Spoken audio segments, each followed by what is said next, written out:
Bonsoir à tous. Merci d'être venus pour cette dernière conférence de l'année avec un thème qui a toute son importance puisque c'est sur la thématique du harcèlement, un sujet qui nous passionne malheureusement en ce moment avec l'actualité qu'on a et qui, à Franconville, est un sujet de préoccupation majeure. Tous les ans, on fait une conférence sur la thématique du harcèlement. Celle-ci arrive un peu en fin d'année. Mais en tout cas, voilà, on tenait vraiment à la faire. Je vais vous laisser vous présenter, mais je suis ravie que vous soyez parmi nous ce soir. Juste avant, pour information, pour les personnes qui sont dans la salle, donc on a une retransmission en live. Les personnes qui sont en premier rang, on voit vos têtes de dos. Si vous ne vous retournez pas, vous restez anonyme. Si vous vous retournez, vous serez diffusé. Voilà. Merci beaucoup. Bonsoir. Je m'appelle Marie-Charlotte Clerf. J'ai créé Coach Famille en 2008. Je suis thérapeute, coach, conférencière et formatrice dans le domaine de l'éducation. Et ce soir, je viens inviter par la ville de Franconville, que je remercie, mais au titre du réseau des parents, qui réunit un grand nombre de professionnels qui travaillent dans la parentalité. Et je viens aussi comme spécialiste du harcèlement scolaire et je travaille à ce titre-là pour le centre Résis. Le centre Résis, alors je y reviendrai, mais pourquoi est-ce que je viens vous parler de harcèlement? D'abord parce que je suis mère de 4 enfants et que en 2014... Ah, merci. Oui, c'est pas tous les jours simple. En 2014, en fait, nous avons découvert que notre fille, qui était en 3e à l'époque, se faisait harceler par sa meilleure amie. Moi qui suis thérapeute, dont c'est le travail de voir les gens qui vont pas bien, je n'ai rien vu. Je ne me suis rendu compte de rien. Il a fallu qu'elle fasse une tentative de suicide pour qu'on réalise qu'elle n'allait pas bien. Et là, le monde s'écroule quand votre enfant pose un acte comme celui-là. Donc là, je fais ce que à peu près tous les parents auraient fait. Je commence par contacter le collège en exigeant des sanctions, en exigeant des heures de vie scolaire sur le harcèlement. Je contacte les parents de cette jeune fille, puisque c'était sa meilleure amie qui était leader, qui l'embêtait le plus. En fait, ils sont aussi, si la maman est ennuyée, mais le papa, il préfère que sa fille soit du côté des forts que des faibles. Enfin voilà, c'est à peu près la réponse que j'ai eue. Comme il se passe rien, j'envoie ma fille chez le psychologue. Elle ne voulait pas y aller. Je la force à aller chez le psychologue. Et en fait, ça marche pas. Parce que si vous n'avez pas envie d'aller chez un psychologue, le lien va pas se faire et donc ça fonctionne pas. Et là, je me dis, si rien de ce que j'ai fait ne fonctionne, il faut que je trouve un moyen de sauver la vie de ma fille. Donc, je commence à chercher sur Internet.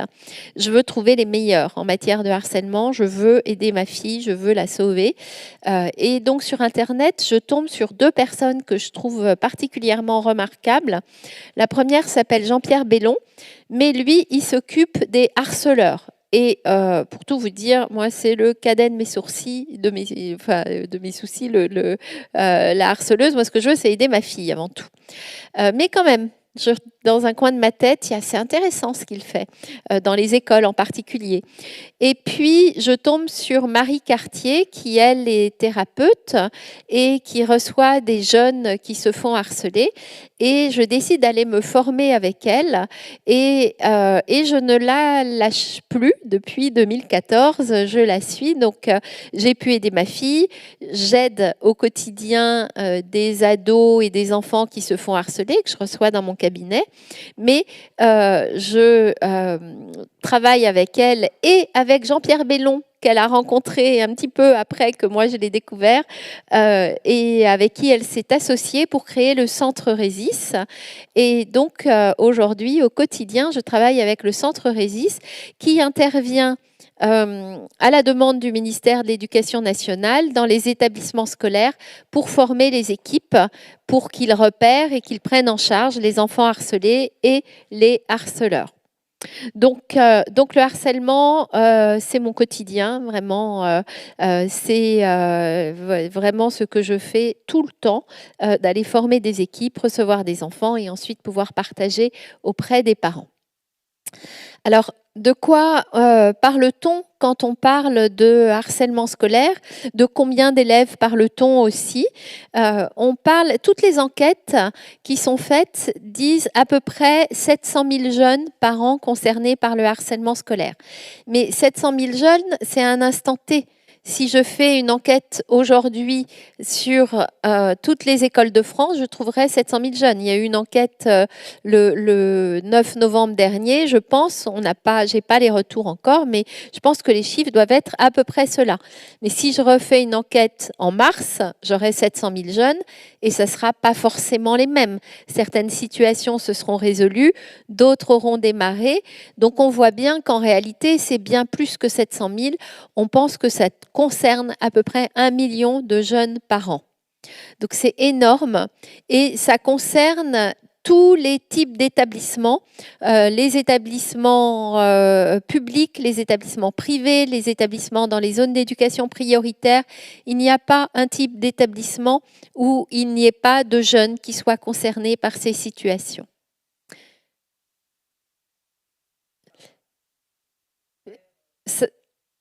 Alors, ça concerne toutes les écoles, mais le maximum, c'est fin de primaire, CM1, CM2 et collège. Aujourd'hui, c'est là où on a le maximum. Mais j'ai des enfants harcelés en maternelle, mais heureusement, il y en a quand même beaucoup moins que fin de primaire et collège. Et a priori, il y en aurait moins au lycée. On serait de l'ordre de 10-12% en fin de collège primaire. Et au lycée, ça serait 5-6%. Mais c'est quand même compliqué à savoir parce qu'au lycée, ils parlent encore moins. On va voir qu'un des problèmes du harcèlement, c'est que les jeunes n'en parlent pas beaucoup. Et au lycée, ils grandissent et il y a pour plein de raisons, ils ont encore plus de mal à parler. Donc, on n'est pas sûr que ces chiffres ne soient pas sous-évalués pour le lycée. Et c'est partout, ça concerne donc tous les jeunes, mais ça répond à une définition assez précise. De quoi on parle quand on parle de harcèlement? Alors, si vous cherchez sur Internet ou dans votre dictionnaire, vous allez trouver autant de définitions qu'il y a d'auteurs qui parlent de harcèlement. Simplement, il y a chez tous les auteurs 3 points communs que l'on retrouve dans à peu près toutes les définitions. Donc c'est de celle-là dont je vais vous parler, puisque tout le monde est d'accord pour dire que pour qu'il y ait harcèlement, la première chose, c'est il faut qu'il y ait répétition. Répétition, il faut quand même se rendre compte que la répétition peut arriver extrêmement vite. J'ai en tête un jeune garçon qui s'appelle Anis et qui un jour, il est en 6e à Nice, un jour il met un peu de temps pour ranger ses affaires, son prof doit lui parler un petit peu et puis il arrive dans la cour, il trouve pas ses amis, donc il cherche et son meilleur ami lui fait un grand signe comme ça et lui dit « Et Anus ?» Alors, je pense que le copain n'a même pas fait exprès. Mais Anus, tout le monde se met à rire et Anis aussi rit à ce moment-là. Et tout le monde trouve que finalement, si Anis a ri à ce moment-là, si tout le monde riait, c'est que c'était très drôle. Et tout le monde va reprendre ce surnom de Anus, mais dans la journée même. Dans la journée même, il va se faire appeler Anus par tous les élèves de la classe et puis par les autres qu'il peut connaître par ailleurs. Et très vite, ça va dégénérer. Parce que à Anus, on va rajouter des tas de choses scatologiques et qui ne sont pas agréables du tout. Donc, la répétition, c'est pas une situation qui perdure depuis 3 mois ou depuis 6 mois. Ça peut être de la répétition dès le premier jour, en tout cas dès les premiers jours. Et surtout, quand on parle de répétition, ce qui est important, c'est de prendre le point de vue de la cible, de la victime. Parce que si vous demandez au harceleur, dis donc, toi, combien de fois tu l'as appelé anus ? Il va dire une fois, c'est tout, moi je ne vais pas recommencer. L'autre va dire 2 fois. Mais quand vous prenez le point de vue de la victime, lui, il a reçu anus 1 fois de l'un, 2 fois de l'autre, 10 fois du troisième. Donc la répétition, elle va pour lui arriver extrêmement rapidement. Et vous voyez que cette répétition, elle va être terrible parce qu'elle est faite par plein d'enfants, par plusieurs enfants. Et on va voir que ça, c'est très important, le fait qu'il y ait un groupe. Le fait qu'il y ait un groupe, c'est d'ailleurs l'élément central et c'est ce que vous voyez sur la photo qui est derrière moi. Quand on parle de harcèlement, là, on voit bien, on a ce petit garçon qui crie sur cette petite fille qui n'arrive pas à se défendre. Ça va être d'ailleurs un des éléments de la définition. Et on voit que derrière lui, il y a 2 jeunes filles qui regardent. On a l'impression qu'elles ne savent pas trop. Est-ce qu'elles doivent aller défendre leurs copines? Est-ce qu'elles doivent aller parler? Et en réalité, elles ne font rien. Et si on ouvre la photo, sans doute que l'on verra d'autres jeunes qui regardent et qui s'interrogent pour savoir comment se positionner. Mais pour la victime, ça, c'est douloureux parce qu'elle aimerait bien qu'on vienne à son aide, qu'on vienne la soutenir. Sauf que ces jeunes filles, si elles n'osent pas aller arrêter ce jeune garçon, c'est sans doute parce qu'elles ont peur de sa réaction, elles ont peur de la réaction des autres. Elles préfèrent ne pas prendre parti que de risquer de se faire traiter comme cette jeune fille et se fait sans doute insulter, comme celle qui a la tête sur les bras. Donc, on voit bien que pour qu'il y ait harcèlement, il faut qu'il y ait plusieurs enfants. Et du point de vue de la victime, ces enfants qui ne prennent pas parti, c'est très douloureux pour eux parce qu'ils ne comprennent pas pourquoi. Ils aimeraient bien qu'on vienne les soutenir, mais ces jeunes vont avoir beaucoup de mal à les soutenir.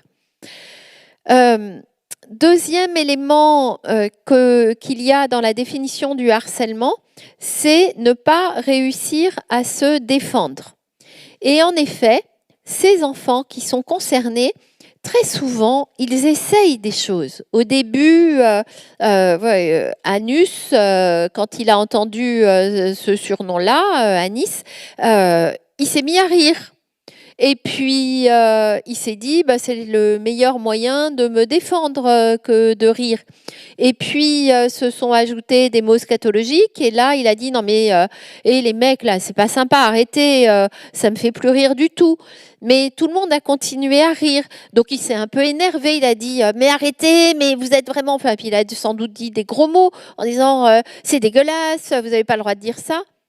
Mais il ne s'est rien passé en fait. Ils ont continué les autres parce qu'ils étaient en force. Et donc Anis, eh bien, très vite, il s'est dit, ça sert à rien que je me défende parce que tout ce que je fais, ça ne marche pas. Et c'est d'ailleurs un des problèmes quand nous, on arrive, quand on découvre qu'un enfant se fait harceler, on va lui donner 3 types de conseils. On va lui dire, écoute, si ça t'arrive, défends-toi. Ou si ça t'arrive, va en parler à un adulte. Ou si ça t'arrive, fais comme si tu n'entendais pas. Généralement, c'est à peu près tout ce qu'on donne. Donc, ces jeunes, ils ont essayé ce genre de choses, soit parce qu'on leur a dit, soit parce qu'ils ne sont pas idiots et qu'ils se sont dit que c'était sans doute une bonne façon pour que ça ne continue plus. Sauf que il y en a certains pour qui ça a en effet arrêté la situation. Ceux qui sont allés parler à un adulte et l'adulte a agi et ça a arrêté la situation, tant mieux. Ils sont sortis des statistiques là du million de jeunes qui sont concernés. Mais il y en a plein pour qui ça n'a pas été suffisant. Ça n'a strictement rien changé qu'ils parlent à un adulte, qu'ils fassent comme s'ils n'entendaient pas ou qu'ils essayent de se défendre parce que généralement, c'est des façons de se défendre qui sont peu adaptées. Et donc, ces jeunes, très vite, ils vont baisser les bras et se dire, ils vont continuer à tenter des choses, ils vont continuer de temps en temps à dire un gros mot, à bousculer celui qui les embête, à répondre à un message sur leur téléphone portable, mais ils ne vont plus y croire. Ils vont se dire ça ne sert à rien et donc ils vont baisser les bras en se disant jamais je ne sortirai de cette situation.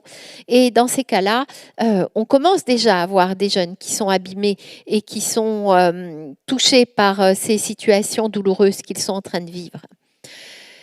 Ça, c'est à l'endroit où ça leur arrive. Ça ne veut pas dire que ces jeunes sont fragiles par nature et que ça leur arrivera partout.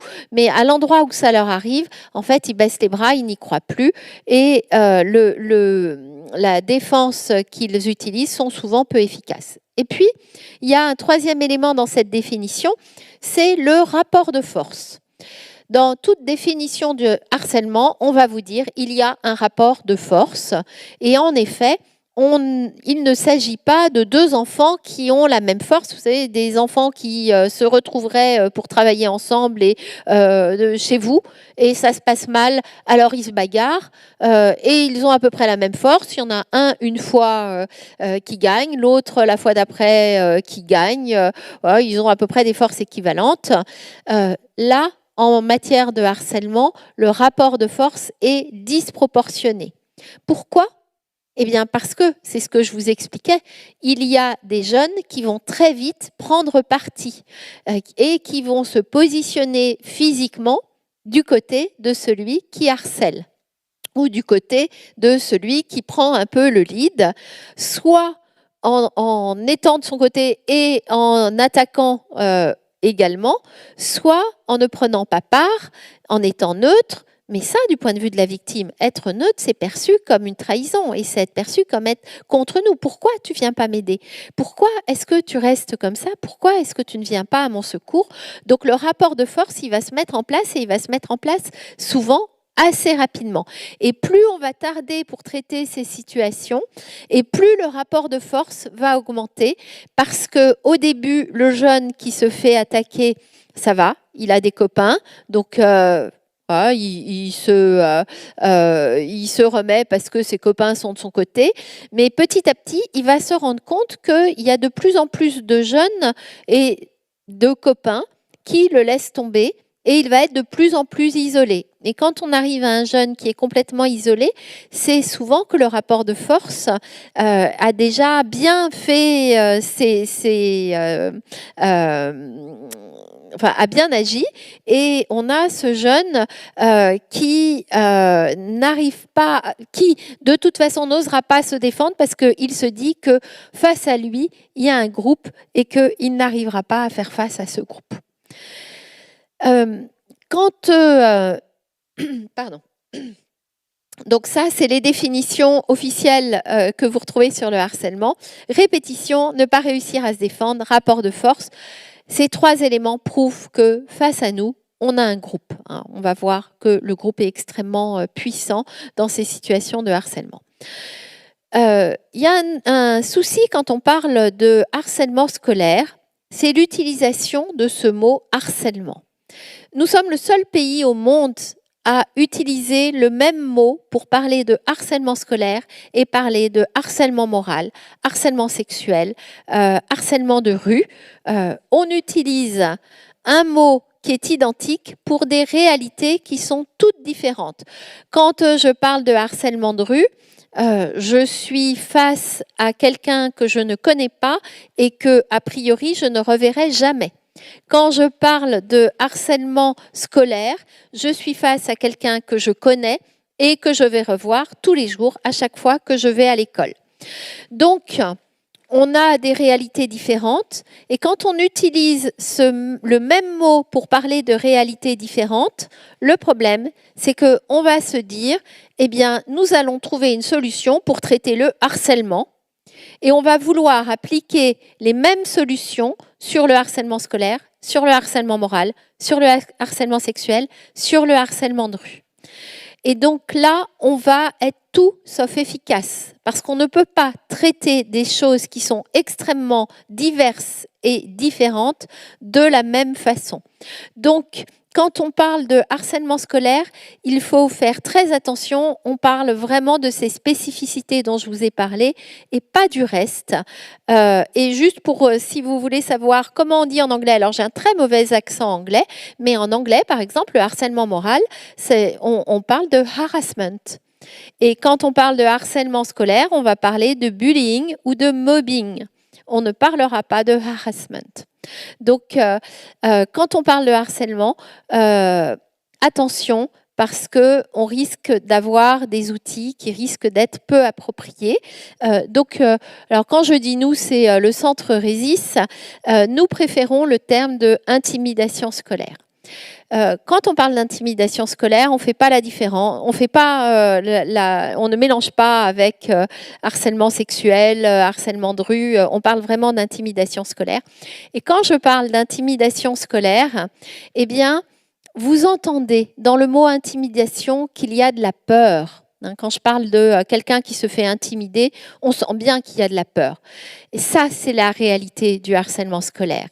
La crainte, elle est partout. Elle est évidemment du côté de la victime qui a peur des représailles, qui a peur de ce qu'il va vivre, qui a peur de ce qui va se passer si ça ne s'arrête pas. Mais elle est également évidemment du côté des parents quand ils découvrent que leur enfant se fait harceler. Ils ont peur pour leur enfant. Elle est aussi souvent du côté des équipes qui ont peur de ne pas savoir résoudre la situation, ne pas avoir les bons outils, mais elle est aussi du côté des intimidateurs qui, en fait, ont peur du groupe auquel ils appartiennent. Et c'est parce qu'ils sont dans ce groupe et qu'ils ont peur qu'ils n'ont pas sans doute la réaction qui est d'aller aider leurs camarades que, entre nous d'ailleurs, nous n'avons pas non plus. C'est ce qu'on appelle l'effet spectateur. Quand on est témoin d'une situation où il y a quelqu'un qui se fait maltraiter, on n'agit pas. Et on attendrait de jeunes qu'ils agissent alors que nous, adultes, on n'est pas capable de le faire. Donc, l'intimidation scolaire, c'est un phénomène de groupe où on a des jeunes qui se mettent à attaquer d'autres jeunes, non pas parce qu'ils sont méchants, ça je vais y revenir, mais parce que les autres le font, parce que tout le monde le fait, parce qu'on préfère être du côté des forts que du côté des faibles, parce que si on arrête d'attaquer, le risque c'est qu'on s'en prenne à nous, et donc on ne veut surtout pas vivre ce que notre camarade vit. Et donc quand on parle de harcèlement scolaire, vraiment il est important d'avoir en tête ce phénomène de groupe et cette crainte qui est de tous les côtés. Alors, qui est concerné par le harcèlement scolaire? Est-ce qu'il y a des profils types de jeunes qui se font plus harceler que d'autres?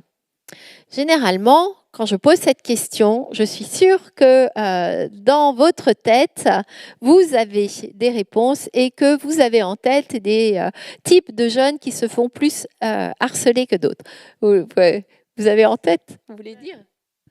Alors, on a échangé avec les parents il n'y a pas très longtemps et il semblerait que les enfants qui développent une empathie plus importante sont la cible de plus de harcèlement que les autres. Merci. Donc, type d'enfants, des enfants empathiques, des enfants gentils, c'est ça. Je suis sûre que dans votre tête, il y a aussi les enfants qui sont différents. Les enfants qui ont une couleur de peau différente, qui sont plus gros que les autres, qui sont plus roux, plus bruns, plus blonds, plus grands, plus petits. Alors, on a tous en tête des idées, des enfants qui ont des difficultés scolaires ou au contraire des enfants qui sont en avance, qui sont au potentiel.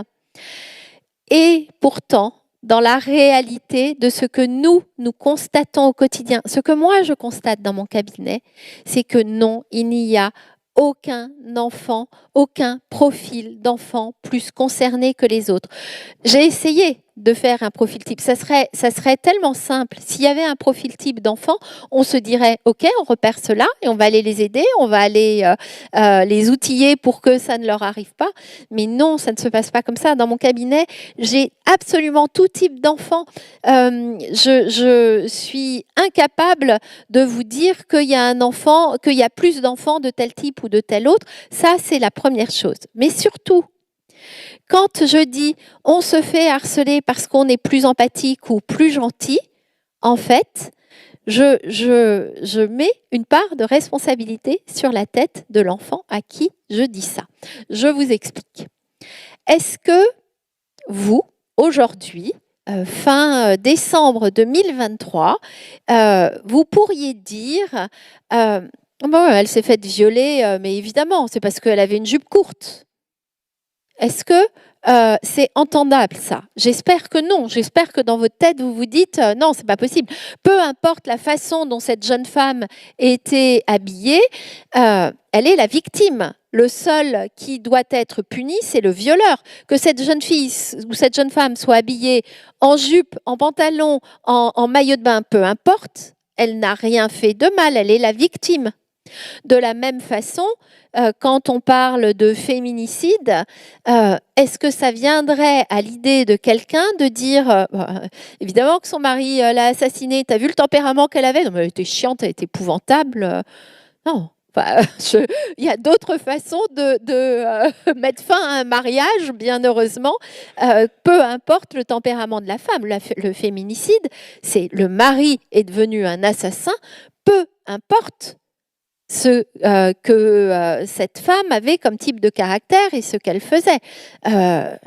On n'assassine pas les gens, peu importe ce qu'ils font. Enfin, voilà, c'est la victime dans le cas du féminicide qui est à plaindre, et celui qui a assassiné doit être puni parce qu'il est devenu un assassin.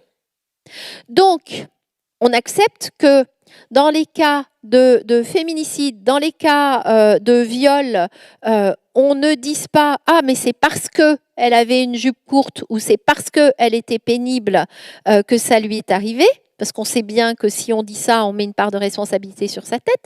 Mais pourtant, on continue d'affirmer avec force « C'est parce qu'ils sont plus sensibles, c'est parce que ils sont plus grands, plus petits, plus blonds, plus bruns, plus roux, plus... Et bien, vous entendez bien que ça ne va pas. Quand je dis ça, je mets une part de responsabilité sur la tête de l'enfant à qui ça arrive. Quand je dis ça, en fait, vous savez ce que je fais?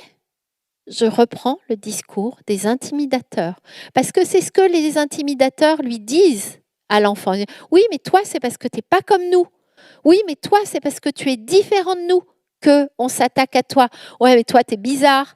Toi, tu fais du bruit avec ta bouche. Toi, tu travailles trop. Toi, tu es comme ci. Toi, tu es comme ça. Et donc, c'est ce message-là que les intimidateurs font passer à l'enfant qui est victime. Si je reprends ce discours-là, je reprends le discours de l'intimidateur. Je pense qu'aucun parent ne souhaite avoir le même discours que ceux qui intimident ses enfants. Et en plus, enfin, je vous dis, voilà, la réalité, c'est que ça peut arriver à n'importe qui. Ça arrive à 1 million de jeunes parents, tous les ans. Et ce n'est pas tous les ans les mêmes. Donc, c'est vraiment quelque chose qui est fréquent. Ça peut arriver à n'importe quel enfant. Et quand votre enfant vous dit, si jamais il vous dit, mais enfin, pourquoi ça m'arrive à moi? Pourquoi moi? La seule réponse aidante à lui faire, c'est ça t'arrive à toi parce que ça peut arriver à n'importe qui. Tu n'es pour rien dans ce qui t'arrive. Tu n'as rien fait pour mériter ça et ça doit s'arrêter. Quand en plus je dis à un enfant, oui, mais tu sais, ils sont jaloux parce que toi, tu es plus intelligent, tu es plus gentil, voilà, tu as plus de succès. En plus, ce que je fais quand je dis ça à un enfant, je le mets un peu dans une tour d'ivoire. Je lui dis, tu n'es pas comme les autres. Or, demander à vos enfants, quel que soit leur âge, qu'ils soient petits, qu'ils soient au collège, qu'ils soient au lycée, ce qu'ils veulent. Alors un peu moins au lycée. Au lycée, on a envie d'avoir sa personnalité de façon sans doute un peu plus marquée, mais la très grande majorité des enfants, ils veulent être comme les autres. Ils veulent surtout pas être différents. Demandez-leur. Ah non, mais moi, je veux être comme les autres. Moi, je veux avoir une bande, je veux être au milieu de la bande. Et d'ailleurs, regardez, c'est très visible quand on est au collège. Quand vous allez à la sortie d'un collège, sincèrement, de dos, c'est impossible de repérer deux jeunes filles ou deux jeunes garçons. Ils sont tous habillés pareil. Ils ont tous la même coupe de cheveux, ils ont les mêmes chaussures, ils ont même le même sac. Ils veulent tous être pareils. C'est ça qu'ils attendent, être pareils. Donc quand en plus on dit à nos enfants, mais toi, c'est pour cette raison-là, c'est parce que tu as telle différence que ça t'arrive, en fait, on les isole des autres. Donc il faut vraiment se détacher de ce discours-là parce que ce n'est pas aidant pour nos enfants. Ça peut vraiment arriver absolument à n'importe quel enfant. Et sans doute d'ailleurs que ça arrive à peu près tous les enfants entre 3 ans et 18 ans. On pense qu'à un moment ou l'autre de leur scolarité, ils sont concernés. Certains s'en sortent tout seuls très bien et ça dure pas longtemps et tant mieux, mais sans doute que à un moment ou une autre quand même ils sont soit victimes, soit témoins, soit intimidateurs parce que ça fait partie du monde de l'école. Mais si ça peut arriver à absolument n'importe qui, s'il n'y a pas de profil type en fait, là je suis en train de vous dire, il ne faut pas dire c'est parce qu'il est comme ci ou comme ça et il n'y a aucun profil type, ça peut arriver absolument à n'importe qui. Vous allez peut-être me dire, ok, mais alors pourquoi certains harcèlent? Là il y a bien des profils types chez les harceleurs, on le sait bien quand même, enfin les harceleurs ce sont des voyous. Les harceleurs, ce sont des enfants qui n'ont aucune éducation. Les harceleurs, ce sont des enfants qui souffrent. Tout le monde le sait, ça. Oui, ça, on le lit beaucoup. On le lit dans les médias. Mais je vais vous dire la même chose, en fait. Non, il n'y a pas de profil d'enfant harceleur. Alors, oui, c'est vrai que certains sont des voyous. Mais 1 million de jeunes par an, ça voudrait dire que le harcèlement, c'est un phénomène de groupe. Ça veut dire qu'il y a 3-4 jeunes qui s'attaquent à un autre jeune. Ça voudrait dire que tous les ans, en France, on aurait 3 à 4 millions de voyous. Ce n'est pas une vision très optimiste de notre jeunesse. Moi, je refuse absolument d'avoir cette vision-là. Non, on n'a pas 3 à 4 millions de jeunes qui sont des voyous. Certains, peut-être, mais pas 3 à 4 millions. Il y a... Oui, non, enfin voilà, je m'arrête là, parce que j'ai plein d'autres choses à vous dire. De la même façon, est-ce que ces enfants qui harcèlent sont des enfants mal éduqués? Est-ce que ce sont des enfants qui manquent d'empathie? Quand vous interrogez les établissements scolaires, ils vont vous dire, je suis très surpris, moi j'ai du mal à croire que tel ou tel enfant a pu attaquer tel autre, parce que non, ils sont très mignons, très gentils. Je vais vous raconter une histoire épouvantable. Une jeune fille qui est venue me voir après 2 ans d'enfer en CM2 et en 6e. En CM2, elle a vécu un tel enfer alors elle arrivait, moi j'habite dans l'Oise, elle arrivait en cours d'année de CM2 dans un petit village de l'Oise où il y avait une classe par niveau. Donc c'est sûr que c'est pas facile de se faire des amis. Quand on arrive dans une école où les jeunes se connaissent depuis qu'ils ont 3 ans et ont été scolarisés ensemble depuis qu'ils ont 3 ans. Cette jeune fille, à un moment, ses parents ont été appelés par le directeur de l'école, elle était à l'hôpital, elle avait la jambe cassée et quand ses parents sont arrivés, elle s'est écroulée en pleurs en disant « mais en fait, les enfants de la classe m'ont sauté sur la jambe et m'ont cassé la jambe en lui donnant des coups, en lui sautant dessus ». Les parents, complètement affolés, comme on peut l'être, appelle immédiatement le directeur de l'école en disant ce sont vos élèves qui ont cassé la jambe de notre fille. Le directeur de l'école dit ce n'est pas possible. Je n'y crois pas un seul instant. Ces enfants, je les connais depuis qu'ils ont 3 ans. C'est la 2e année que je les ai en classe. Ce sont des enfants extrêmement bien éduqués. Ils sont mignons, gentils. Je connais tous les parents. Votre fille, elle dit ça parce qu'elle a, elle a un peu de mal à se faire des copains, copines, donc elle a envie de se faire plaindre. Ben si, c'était vrai en fait, hein. C'était bien la classe qui lui avait cassé la jambe. Sauf que ce qui est insupportable pour nous quand on parle de harcèlement, c'est que ces enfants qui sont pris individuellement, en effet, la très grande majorité d'entre eux sont très bien éduqués, ont de très bonnes valeurs. Mais le problème, c'est quand ils sont en groupe, ils peuvent être amenés à faire des choses qui vont être de plus en plus épouvantables. Ce phénomène de groupe va faire que ensemble, ils vont se donner des idées, et t'es pas chiche, et si, enfin voilà, ils vont s'inciter à malmener les autres. Et puis surtout, il faut se rappeler qu'un groupe, il est toujours beaucoup plus fort qu'un individu au sein du groupe. Donc, quand on sent que tout le groupe a pris à partie un élève, eh bien, on n'ose pas soi-même sortir du groupe parce qu'on fait partie du groupe et qu'on ne peut pas s'opposer parce qu'on sait très bien que si on s'oppose au groupe à ce moment-là en disant « non, mais là, on est allé trop loin, on arrête », qu'est-ce qui va se passer? Le groupe va se retourner contre nous.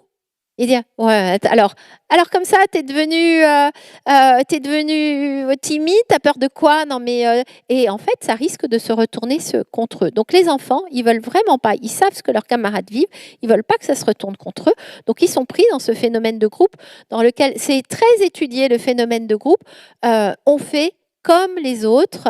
Je vous invite à aller regarder peut-être à la fin de cette conférence une expérience, je ne sais pas si elle doit faire pleurer ou rire, qui se situe dans une salle d'attente. Alors je pense que si vous tapez expérience de la salle d'attente avec sonnerie, je pense que vous tomberez dessus, où on voit une salle d'attente d'un médecin.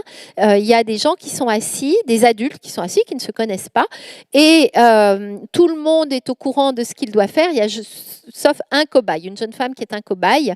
Et toutes les 30 secondes, il y a une sonnerie. Et donc, à chaque fois qu'il y a la sonnerie, les gens se lèvent et se rassiedent. Et la jeune femme, elle regarde et au bout de 2 fois, 3 fois, elle se met à se lever et à se rasseoir. Et les gens qui sont dans le groupe sont appelés par le médecin, donc des nouveaux arrivent. Et à la fin de la journée, il n'y a plus une personne qui était là au départ et à qui on avait dit on fait une expérience, levez-vous à chaque fois que ça sonne et rasseyez-vous. Il n'y avait que des gens qui n'étaient pas informés, qui étaient des cobayes. Tous se levaient et se rasseyaient. C'est nous, adultes, on a tendance à faire comme les autres par facilité. Comment voulez-vous que les enfants qui sont en pleine construction, construction physique, construction physiologique, construction mentale, ne fassent pas comme les autres? Donc ce n'est pas parce que ces enfants sont mal éduqués qu'ils harcèlent, ce n'est pas parce que ce sont qu'ils sont mauvais par nature qu'ils harcèlent. Bien sûr, ça peut arriver, mais ce n'est pas la majorité. Et ce n'est pas non plus parce qu'ils souffrent. Parce que oui, c'est vrai, il y a certains enfants qui souffrent et qui vont harceler.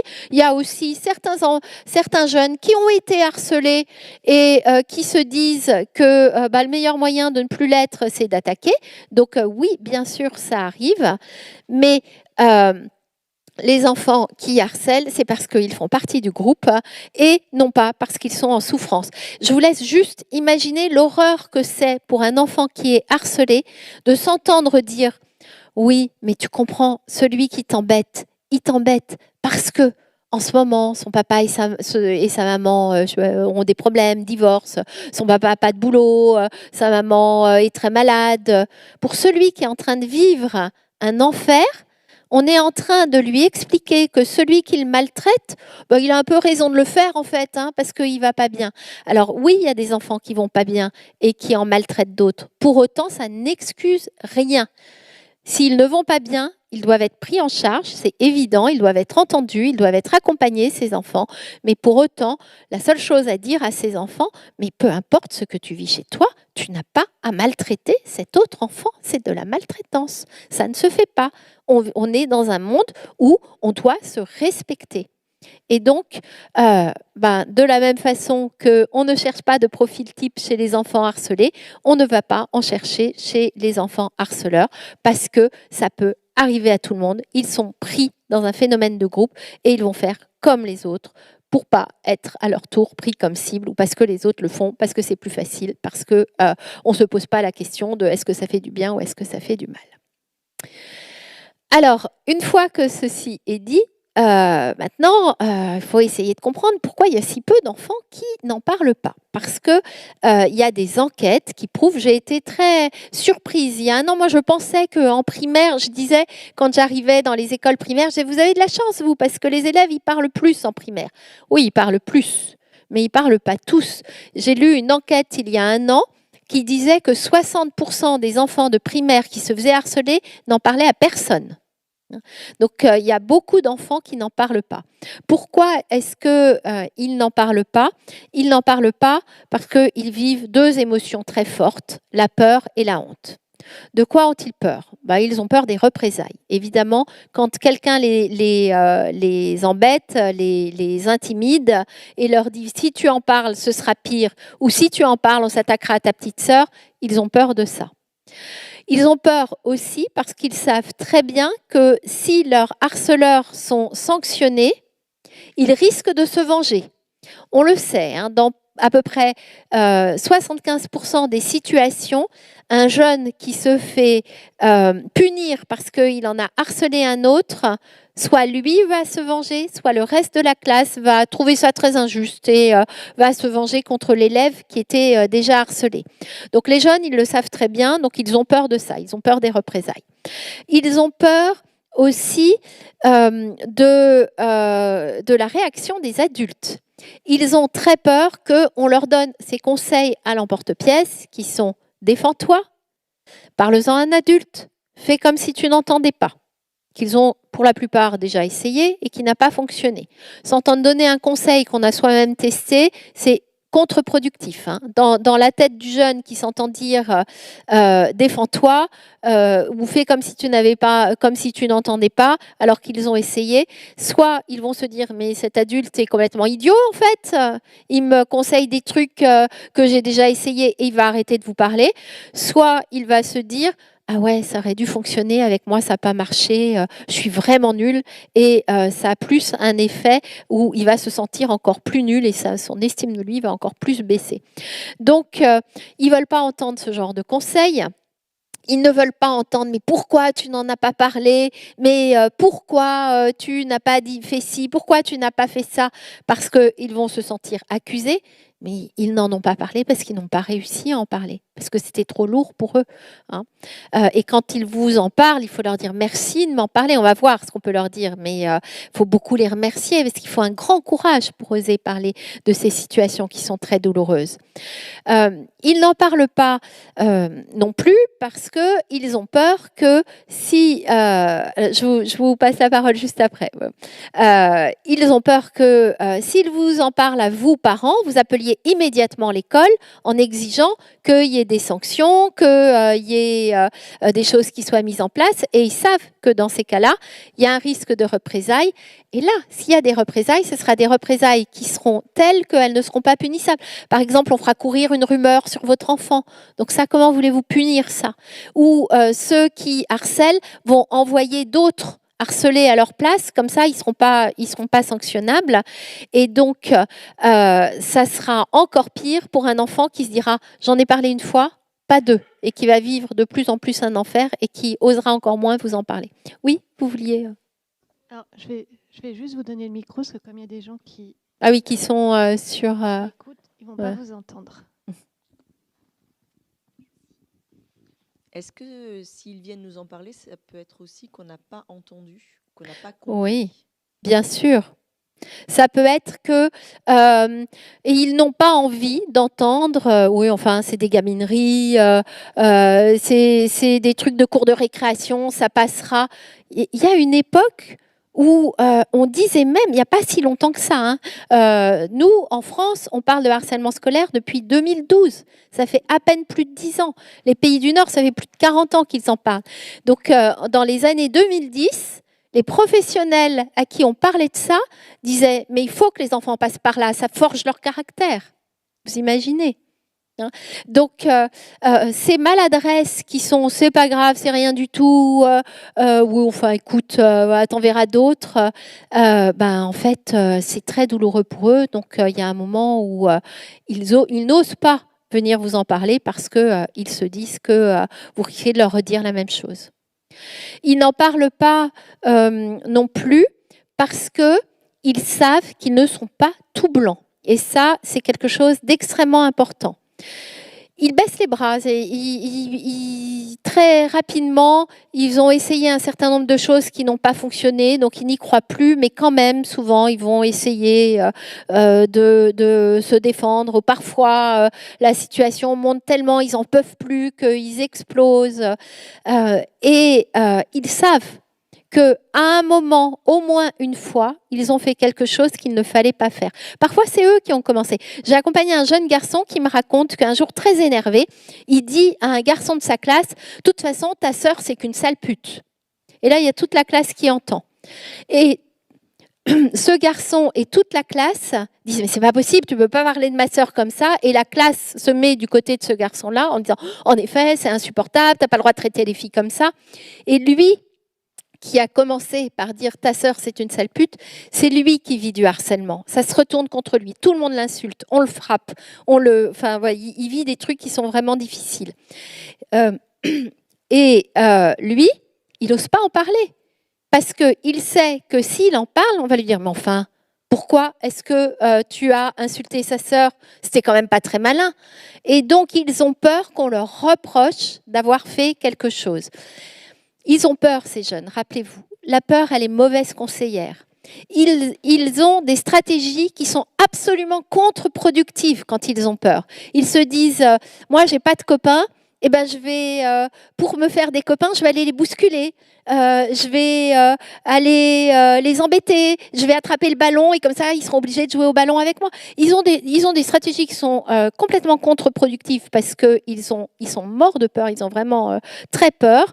À certains moments, ils vont, parce qu'ils n'en peuvent plus, faire ou dire des choses qu'on risque de leur reprocher après. Alors, je ne sais pas comment sont vos enfants, mais moi, je ne connais pas d'enfants qui soient des petits saints. De toute façon, il faut être mort pour avoir le titre de saint. Donc, c'est peut-être un peu tôt à repérer maintenant. Mais tous les enfants que j'ai rencontrés, et je peux vous assurer que j'en ai rencontré des centaines dans mon cabinet, tous, à un moment, ils ont fait quelque chose qui n'était pas entendable quand on se met du côté de la morale.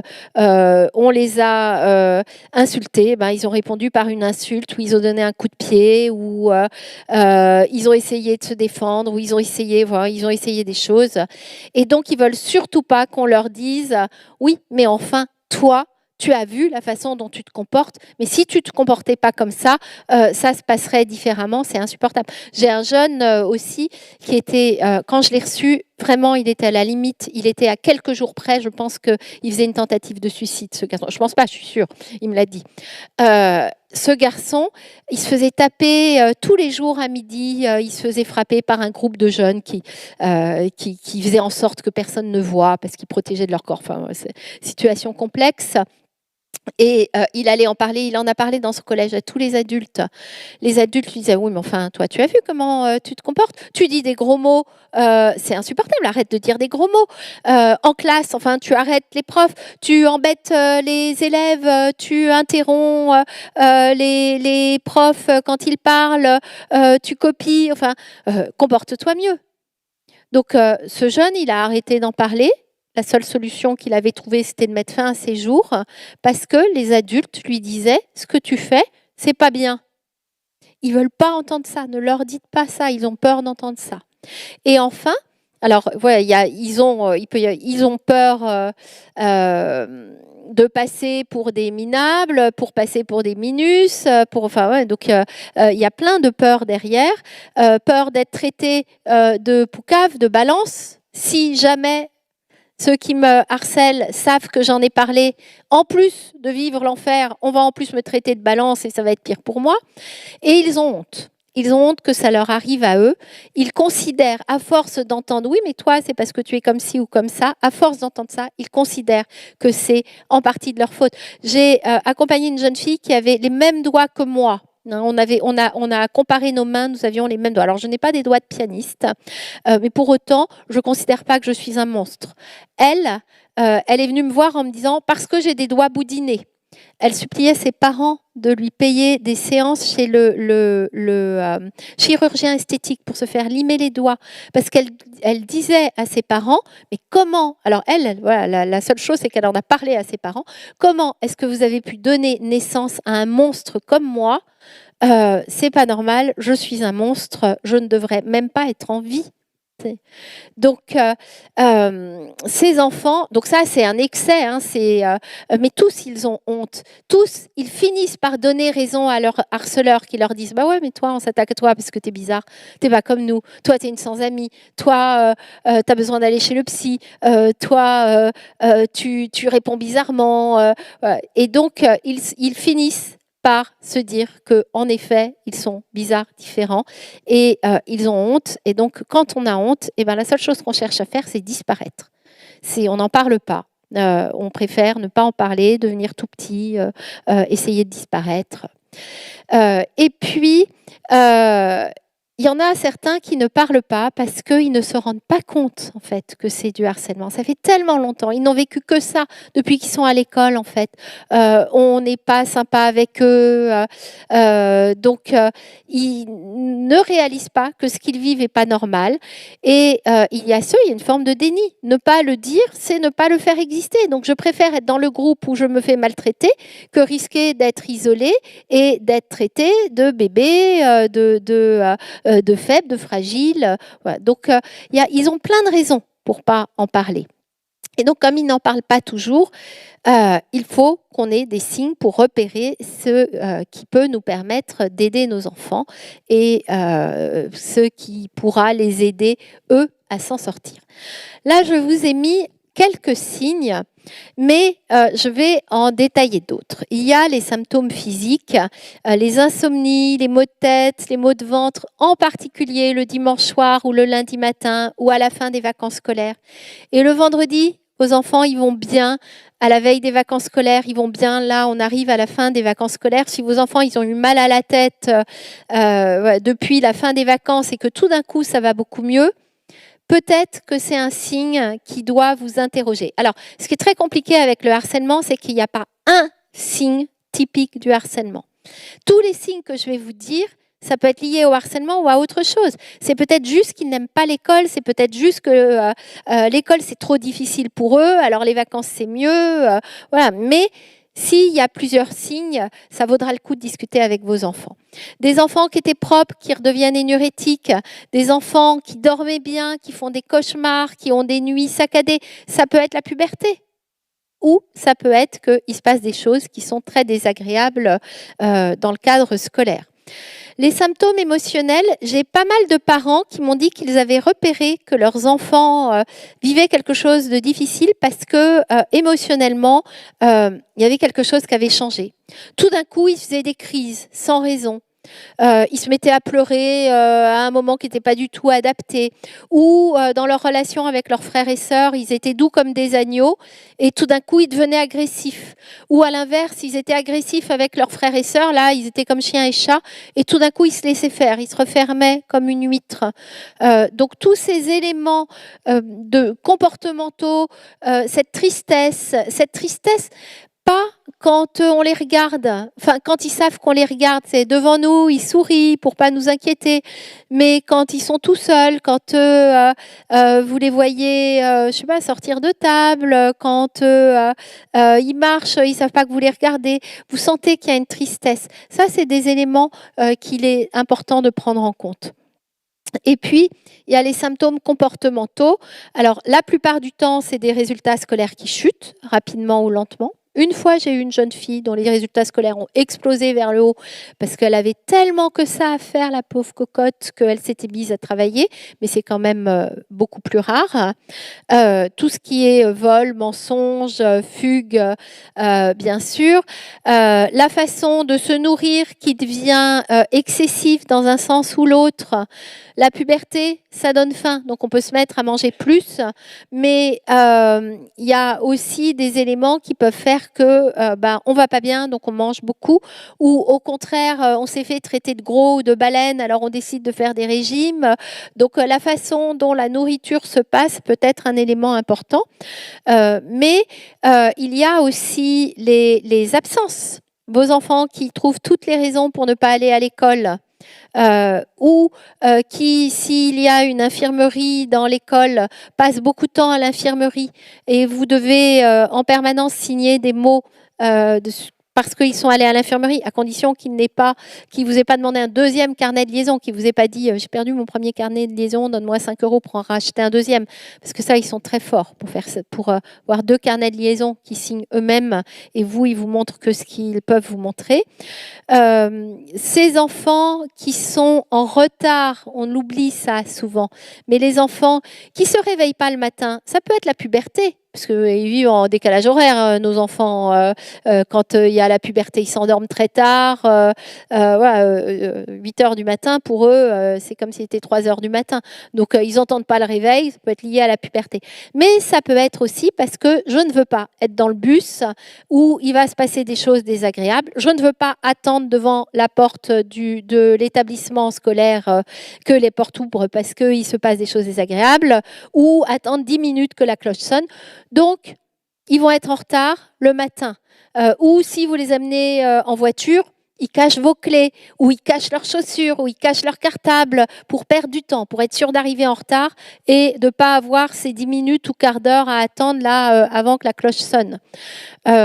Les retards, ça peut être en cours aussi. S'ils sont au collège ou au lycée, ils mettent beaucoup de temps à la fin du cours pour ranger leurs affaires. Comme ça, déjà, ils sont avec un adulte, ils ne sont pas dans le groupe, et puis ils arrivent en retard en cours, puis ils trouvent des excuses pour arriver en retard en cours. C'est tout un temps où ils n'ont pas été dans les couloirs, dans les escaliers avec les autres et où ils ont évité de s'en prendre plein la tête. Des enfants qui ne veulent plus aller à la cantine. Alors, quand ils sont petits, ils vous font des crises parce qu'ils ne veulent plus aller à la cantine. Quand ils sont au collège, ils ne déjeunent pas. Parfois, on s'en rend compte. Quand on paye la cantine au repas pris, on peut se rendre compte que, en fait, ils ont pris 1 ou 2 repas. Ils préfèrent se priver de déjeuner que d'aller à la cantine parfois. Ou au lycée, c'est souvent plutôt les personnels de cantine qui repèrent, qui voient ces jeunes qui passent leur carte et qui prennent un morceau de pain et qui ressortent. Donc, ce lien avec la cantine, parce que l'heure du déjeuner, c'est douloureux, parce que c'est long. C'est 1 heure ou c'est 2 heures où on est confronté aux autres, où c'est insupportable. Ce qui est absolument insupportable pour eux, c'est d'être tout seul à table à la cantine. Être isolé dans la cour, c'est nul, mais ça passe. Alors qu'être tout seul à table à la cantine avec personne qui veut être à côté de nous, ou se retrouver à la table des grands ou à la table des petits parce qu'il faut combler les tables, c'est insupportable. Donc et ça, ils essayent vraiment au maximum d'éviter. Et puis, il y a tous les oublis d'affaires. Les oublis d'affaires de sport, bien sûr, parce que le harcèlement, ça peut se passer partout. Ça peut se passer en classe, ça peut se passer dans les couloirs, ça peut se passer dans le bus. Et vraiment, les adultes ne voient pas parce que ça ne se passe évidemment pas devant les yeux des adultes. Ils font ça quand les adultes ont les yeux tournés. Ils protègent de leur corps pour que, dans la cour, pour pas que les adultes puissent voir ce qui se passe.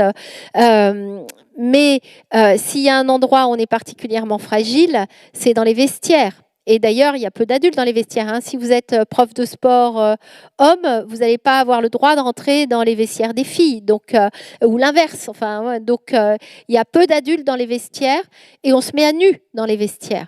Donc, ces jeunes qui vivent un enfer dans les vestiaires, eh bien, ils vont préférer oublier leurs affaires de sport. Donc, vous pouvez leur dire « Oh, t'es tête en l'air, t'as encore oublié ton sac de sport. » Mais c'est peut-être exprès qu'ils le laissent à la maison, qu'ils le laissent dans la voiture, qu'ils le laissent dans le bus. Ils préfèrent être punis que d'être confrontés à ça. Mais il n'y a pas que les affaires de sport. Toutes les affaires. Enfin, t'es tête en l'air, ça fait le 3e bonnet que tu perds. Mais qui vous dit que son bonnet, on ne lui a pas arraché, on ne lui a pas balancé dans les toilettes ou dans la poubelle ou découpé. Donc, attention à cette image de tes têtes en l'air. Enfin, comment ça se fait ? C'est la 5e colle là, que je t'achète depuis le début des vacances. Fais attention à tes affaires. Moi, je ne rachète plus de colle ou je ne rachète plus de double décimètre. Oui, mais... est-ce que vous êtes sûr qu'on ne lui pique pas sa colle, qu'on ne lui abîme pas sa colle, qu'on ne lui jette pas sa colle ? Donc, tous ces éléments-là, surtout si vous en repérez plusieurs, ce sont des éléments qui doivent au minimum attirer votre attention et vous dire, va falloir que je discute avec mon enfant pour vérifier comment il va et puis croiser les informations peut-être avec les professeurs et avec les instituteurs, sachant que les instituteurs, les jeunes, quand ils sont dans la cour, là je parle des jeunes du primaire, quand ils sont dans la cour, ils donnent le change. Tous les jeunes que je reçois me disent, quand on est face à nos intimidateurs, on sourit. On ne veut pas en plus s'écrouler. Alors parfois ils ont honte parce qu'ils sont écroulés en pleurs devant eux, mais on essaye de sourire pour pas leur montrer que ça nous fait mal. On essaye de ne pas pleurer devant eux. Et donc, les maîtresses, elles vont regarder si les enfants sourient dans la cour. Elles vont voir des enfants qui sourient. Parce qu'ils sourient tous. Parce que voilà, ils veulent pas montrer qu'ils sont touchés. Et elles vont regarder s'ils sont dans des groupes. Mais ils sont très forts pour vous faire croire qu'ils sont dans des groupes. Ils courent d'un groupe à l'autre. Ils restent dans le groupe même s'ils sont maltraités. On ne peut pas s'arrêter à ça. Si vous demandez au professeur de vous aider à repérer parce que vous vous inquiétez pour vos enfants, il faut que le professeur il regarde comment ça se passe dans les rangs, qui veut se mettre à côté de lui, qui accepte de faire un travail de groupe, comment ça se passe quand on se choisit en sport, est-ce que quand on ne le regarde pas, quand il est dans les rangs, est-ce qu'il est triste, est-ce que à la cantine, il est avec les gens de sa classe ou pas. Ouais, c'est des petits signes comme ça qu'il faut demander au professeur de regarder, plus que est-ce qu'il joue dans la cour et est-ce qu'il sourit, parce que ce n'est pas suffisant. Alors, quand on découvre que son enfant est harcelé, le ciel nous tombe sur la tête. À ce moment-là, c'est un enfer absolu pour le parent comme pour l'enfant, évidemment, parce que d'abord, on a une grande tristesse. Pourquoi ça arrive à mon enfant? Lui qui est si gentil, lui qui est si mignon, pourquoi lui? Une grande inquiétude. Qu'est-ce qui va se passer si ça se résout pas? Comment est-ce que ça va se terminer cette histoire? Une grande culpabilité. Comment se fait-il que je ne me sois pas rendu compte qu'il n'allait pas bien? Pourquoi est-ce que je n'ai pas vu les premiers signes? Et je suis bien obligée de l'envoyer à l'école où il vit un enfer. C'est obligatoire. La scolarité, donc la culpabilité d'envoyer, la culpabilité aussi de ne pas pouvoir faire grand-chose. Je ne vais pas aller à l'école avec mon enfant, vous n'allez pas arriver à l'école et dire à la maîtresse, eh ben maintenant je viens en classe avec mon enfant, je m'assois à côté de lui pour le protéger. Donc toutes ces émotions qui nous arrivent de plein fouet, évidemment qu'elles vont créer quelque chose d'assez explosif. Et c'est normal que quand on découvre ça, on soit très en colère. Et alors, on est en colère évidemment contre, pardon pour les gros mots, mais contre ces petits cons qui font du mal à nos enfants. Et on est en colère contre l'école qui ne s'est pas rendu compte, qui n'a rien fait. Donc, on a immédiatement envie d'appeler l'école parce qu'on veut agir vite et on veut sauver notre enfant. Et donc, ce qu'on a tendance à faire, donc ce que j'ai fait, c'est appeler l'école et dire il y a des enfants qui embêtent mon enfant, sanctionnez-les immédiatement, faites une heure de vie scolaire sur le harcèlement immédiatement et on exige. Mais quand on est... Alors, si vous pensez que la vie de votre enfant est en jeu, évidemment que vous ne le remettez pas à l'école, que vous allez voir le médecin qui va vous faire un arrêt pour votre enfant et vous le gardez avec vous, vous ne le laissez pas seul à la maison. Et dans ces cas-là, en effet, vous appelez l'école en disant c'est insupportable, mon enfant ne va pas bien. Enfin, mais dans la très, très, très, très grande majorité des cas, la situation, quand on la découvre, elle n'en est pas encore là. On n'en est pas encore rarement, ça arrive, mais heureusement rarement, à ces situations d'enfants qui envisagent d'attenter à leur vie. Et donc, peut-être que c'est mieux d'attendre un peu avant d'appeler l'école. Parce que quand on appelle l'école, on est très en colère. Est-ce que la dernière fois que vous avez été très en colère, vous avez dit et fait les trucs les plus intelligents de votre vie? Vous, je ne sais pas, mais moi, non. Moi, quand je suis très en colère, généralement, je fais des trucs pas très malins. Et donc, peut-être qu'il vaut mieux attendre que la colère diminue un petit peu avant d'appeler l'école. On n'est souvent pas à 24 heures près. Et ça va nous permettre d'agir avec plus de cohérence. Et on va voir comment on peut agir quand on attend. Quand on attend, en fait, je vais vous dire, la première chose à faire, c'est de discuter avec notre enfant. Et c'est ça qui va ensuite nous amener à voir comment on peut contacter l'école et ce qu'on peut mettre en place avec l'école. Dites-vous bien que pour une école, quand il découvre une situation de harcèlement, c'est insupportable.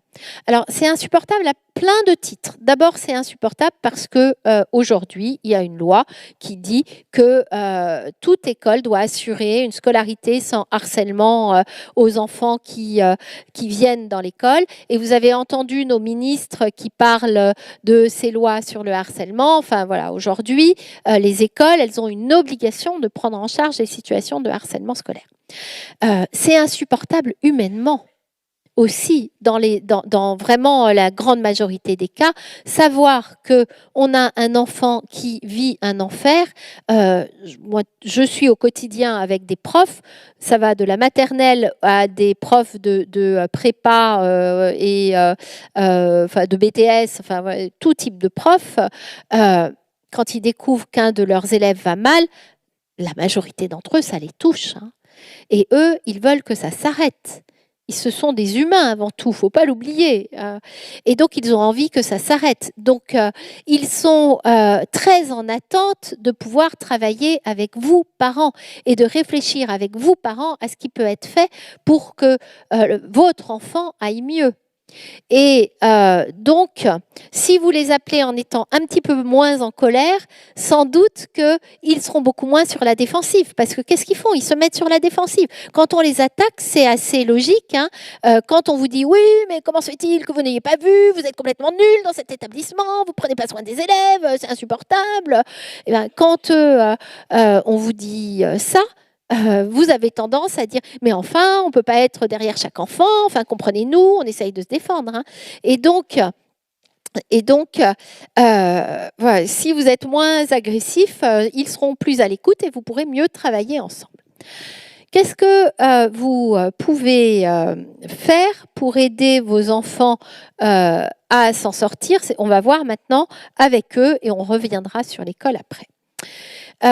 En fait, un enfant qui raconte ce qui ne va pas dans sa scolarité, un enfant qui parle, c'est un enfant qui, j'allais dire, qui est sauvé. C'est pas un enfant qui suicide, un enfant qui a quelqu'un à qui il peut parler et à qui il peut raconter tout ce qu'il vit et qui est entendu et qui est bien écouté. C'est un enfant sur lequel vraiment il va aller mieux et ça peut aller relativement vite. Donc, notre objectif, ça va être de créer avec cet enfant, avec notre enfant, une alliance. Alors, on se dit, oui, nous, on est les parents, les relations d'alliance avec nos enfants, on les a, la relation de confiance avec notre enfant, on l'a. Pas toujours. S'il ne vous a pas parlé, c'est qu'il a peur de votre réaction.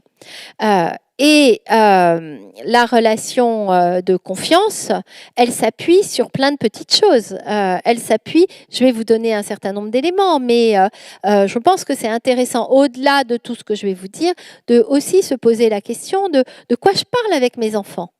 Est-ce qu'à chaque fois qu'on est à table, je parle de notes, je parle de devoirs, je parle de politique, je parle de religion, voilà, que des trucs dont ils se foutent complètement, où je critique les musiciens qu'ils écoutent, je critique le temps qu'ils passent devant les écrans, ou est-ce que je suis capable aussi de leur dire « Ah, mais qu'est-ce que tu fais devant tes écrans? Quelle est la série Netflix que tu préfères? On va la regarder ensemble. Est-ce qu'il y a des choses qui te font rire?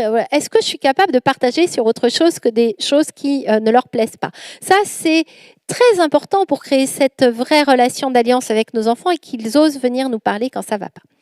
Après, quand on découvre que son enfant se fait harceler, avant d'aller discuter avec eux, il faut aussi s'assurer de notre solidité émotionnelle. On a une phrase en français qui dit que quand ça ne va pas, on est au fond du trou. Quand notre enfant se fait harceler, il est au fond du trou.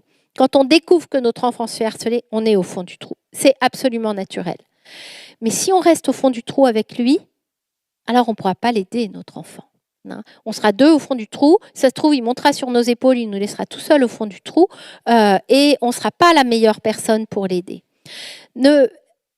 Réfléchir à est-ce que je suis capable de sortir de ce trou dans lequel je suis parce que mon enfant vit un enfer, extrêmement important. Être capable de se dire, en fait c'est très douloureux, mais être capable de se dire ce que vit mon enfant est insupportable, certes, mais c'est ce que lui vit, ce n'est pas mon histoire à moi. Si on n'arrive pas à séparer les deux, on ne sera pas la bonne personne pour sortir du trou et tendre le bras à notre enfant pour l'aider à sortir du trou. Et si on arrive à se dire, ok, c'est son histoire à lui, ce n'est pas la mienne, donc moi je suis assez fort pour pouvoir l'aider, il va falloir que vous le disiez à votre enfant. Parce qu'il y a aussi des enfants qui ne vous parlent pas parce qu'ils ont peur de vous fragiliser. Il va falloir dire à votre enfant, tu sais, peut-être que ce que tu vis, c'est insupportable, mais ça va me faire beaucoup de peine. C'est évident que je serai très triste si j'apprends que certains te font du mal, mais je suis assez fort pour faire face à ça et je suis assez fort pour pouvoir t'aider. Si vous ne leur dites pas, en fait, ils ne se confieront pas à vous parce qu'ils auront peur de votre fragilité. Et si vous ne vous sentez pas assez solide pour ça, alors faites appel à un professionnel extérieur qui pourra aider votre enfant. Dites à votre enfant, je crois que tu vis des choses insupportables, ça me touche beaucoup parce que je t'aime tellement que je suis trop touchée et je ne suis pas la bonne personne pour t'aider. On va trouver quelqu'un qui va être en capacité de t'aider parce qu'elle sera moins impliquée, cette personne, émotionnellement que moi. Donc ça, c'est la première chose à dire. Après, si vous arrivez ce soir auprès de votre enfant et que vous lui dites « Alors, est-ce que tu te fais harceler, toi, ou pas ?» La réponse, ce sera non. C'est évident. C'est pas comme ça qu'il faut s'y prendre. Mais par contre, vous pouvez tendre des perches. Dire, tiens, je suis allée à une conférence, on nous a parlé de harcèlement. Je me demandais, toi, tu as déjà vu dans ta classe, il y a déjà des enfants à qui c'est arrivé ah oui, et c'était quand? Et toi, tu as des copains qui ont été concernés? Et si ça t'arrivait, en fait, qu'est-ce que tu ferais? Tu viendrais m'en parler ou tu aurais peur de m'en parler? Vous voyez, petit à petit, on tend des perches comme ça. Et petit à petit, ça peut être aidant pour créer cette relation d'alliance avec votre enfant. Mais vous ne posez pas toutes les questions tout de suite. L'idée, c'est le faire réfléchir. Ah, moi, j'aimerais bien que tu m'en parles parce que moi, je pense que je pourrais t'aider. Je pense que je serais assez fort pour faire face. Puis surtout, si ça t'arrivait, évidemment que ce serait un traumatisme pour moi. Mais tu sais, moi, je ne ferais rien sans t'en parler. Je pense qu'il faudrait qu'on discute ensemble et pour que tu me dises ce que tu veux que je fasse, ce que tu ne veux pas que je fasse. Ce serait hyper important pour moi qu'on puisse en discuter ensemble. Rassurez-les. Ce n'est pas parce qu'ils vont vous en parler que vous allez immédiatement décrocher le téléphone et appeler l'école et exiger que les intimidateurs soient punis. Parce que je vous dis, c'est une des raisons fortes pour lesquelles ils ne vous parlent pas. Vous pouvez aussi tendre des perches et leur dire, écoute, peut-être que si ça t'arrivait, tu n'oserais pas m'en parler parce que tu m'as déjà vu faire des trucs contre-productifs. Peut-être qu'avec ton grand frère, ta grande sœur, tu m'as vu appeler l'école et que tu n'as pas envie que je fasse ça. Dis-le-moi. Surtout si j'ai fait des choses que tu ne veux pas que je fasse, c'est important que tu me le dises pour que je ne les reproduise plus. Tendre des perches, ça peut être aussi, comme une maman m'a dit qu'elle avait fait, dire un jour à son fils, écoute, moi je sais qu'il se passe quelque chose. Toutes les semaines, elle était au collège, elle devait récupérer son fils pour X raisons. Je sais qu'il se passe quelque chose. Tu ne m'en parles pas. Alors moi, je veux deviner en fait ce qui se passe. Je veux savoir. Donc, est-ce que tu as un problème avec un prof? Non. Est-ce que tu as un problème à la cantine? Non. Est-ce que c'est dans la cour? Non. Est-ce que c'est dans le bus? Non. Ok, c'est dans le bus en fait. Donc le silence, le non-verbal et la façon dont le jeune a répondu, ça lui a donné une indication. Et là, il a pu dire, ouais, en effet, il se passe des trucs dans le bus. Donc tendre des perches comme ça pour amener notre enfant à parler. Et puis, surtout, lui dire, sois rassuré, je ne ferai rien sans que nous en ayons discuté ensemble. C'est extrêmement important. Ça ne veut pas dire que vous allez être forcément d'accord avec lui, mais ça veut dire que vous le remettez au centre. Ces jeunes-là, qui ont une estime d'eux-mêmes qui est au ras des pâquerettes, qui considèrent qu'ils sont responsables de ce qui leur arrive, que de toute façon, ça ne peut pas changer, que ça sera sans doute toujours comme ça, que ils ont... pardon. S'il parle, ça va être pire, que si ça leur arrive à eux, c'est bien parce que ils ont quelque chose de différent des autres. Toutes ces croyances qu'ils ont sur eux, parce que je sers à rien. Vont-ils dire, hein, quand ils sont très inquiets, ils vont vous dire en fait, moi, je sers à rien. Quand ils en sont arrivés à se dire ça, ils ont besoin qu'on les revalorise. Et la première façon de les revaloriser, c'est d'écouter ce qu'ils ont à nous dire et c'est de tenir compte de ce qu'ils ont à nous dire. Donc ça, il faut vraiment leur dire, je vais t'écouter et je vais te croire dans ce que tu me racontes. Et quand ils commencent à vous raconter ce qui leur arrive, demandez-leur des détails, mais arrêtez les conseils, arrêtez-les. Mais pourquoi tu m'en as pas parlé avant ? Mais tu sais ce que tu devrais faire. Mais pourquoi tu ne te défends pas ? Mais pourquoi ci ? Mais pourquoi ça ? Arrêtez ça. Et simplement, dites-leur, je te crois. Ce que tu vis, c'est très difficile. Connectez-vous à ce qui se passe dans leur cœur. Mettez des mots sur ce qui se passe dans leur cœur. Mais ça doit être effrayant ce que tu vis. Mais tu dois avoir tellement peur quand tu arrives au collège, à l'école. Mais tu dois être tellement inquiet. Mettez des mots sur ce qui se passe dans leur cœur. Ça, ils ont besoin que vous fassiez ça, parce que là, ils vont se rendre compte que ce qu'ils vivent, vous pouvez comprendre à quel point c'est douloureux pour eux. Et puis, dites-leur, je te crois, et ne leur dites pas, oui, mais enfin, tu le cherches un peu, ou ne leur dites pas, c'est pas si grave que ça, enfin, écoute, moi, j'en ai vécu d'autres, ou ne leur dites pas, mais moi aussi, j'ai vécu ça. Ils veulent pas entendre parler de vous. Ils ont besoin, là, que vous soyez centrés sur eux. Demandez-leur de vous raconter. Et quand ils vont vous dire, en fait, ils m'insultent, mais attends, ils disent quoi, en fait, pour t'insulter ? Ils disent, alors ils n'osent pas vous dire parce que ça peut vous concerner. Ils disent, de toute façon, ta mère la pute. Ah oui, ça fait mal, en effet. Et toi, quand ils te disent ça, qu'est-ce que tu réponds ? Demandez-leur comment ils réagissent. C'est important que vous sachiez quelles sont leurs stratégies qui sont contre-productives. Hein. Moi, quand ils disent ça, je dis c'est même pas vrai, c'est ta mère qui est la pute, et de toute façon, elle prend 100 € de l'heure. Quand ils répondent ça, on est bien d'accord que c'est pas très efficace et que c'est pas une réponse qui risque de faire arrêter la situation. Mais ça, vous leur dites pas. Vous leur dites, mais je comprends qu'à ce moment-là, ce soit la seule chose qui te passe par la tête. S'ils vous disent, moi, la dernière fois, j'en pouvais plus et j'ai donné un gros coup de boule et il est tombé par terre. Et ok, on va pas valoriser le fait que nos enfants, ils frappent les autres. Mais on peut leur dire, tu avais de bonnes raisons à ce moment-là de te comporter comme ça. C'est à ta place, moi, je me serais comportée comme ça. Tu avais de bonnes raisons de te comporter comme ça ne veut pas dire tu as raison de te comporter comme ça. C'est lui dire, je comprends qu'à ce moment-là, tu aies réagi de cette façon-là.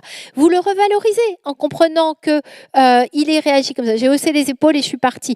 Bah oui, on t'avait appelé 10 fois anus, le gros caca, je sais pas quoi. Je comprends que tu sois parti.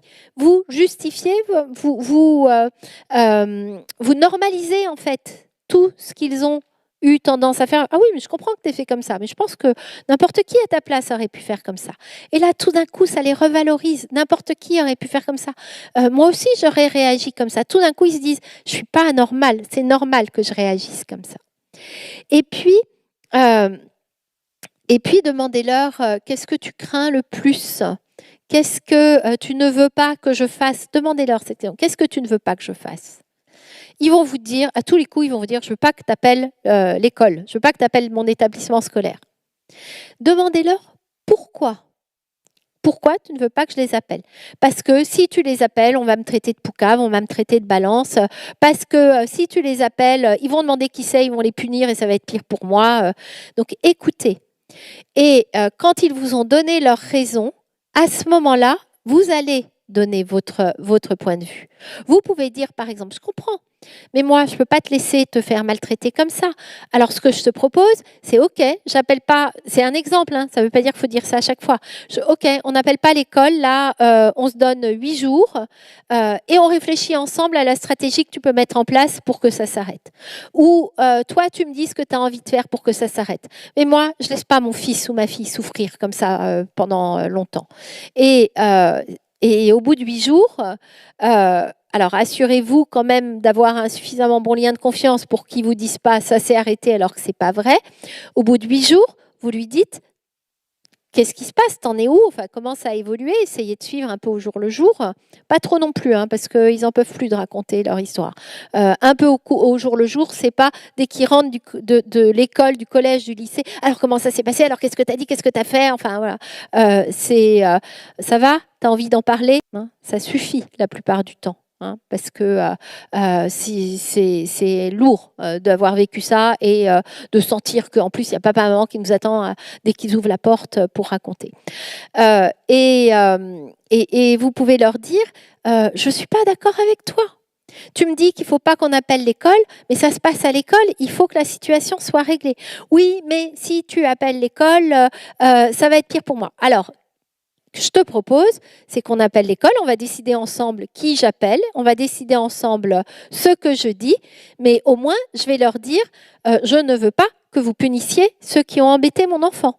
Il ne va pas bien, mais là, si vous le sanctionnez, il y a des risques de représailles, mon enfant ne veut pas qu'il soit puni. Donc, je suis OK pour dire ça. Qui est-ce que tu veux que j'appelle? Ta maîtresse, la directrice, la CPE, ton professeur principal?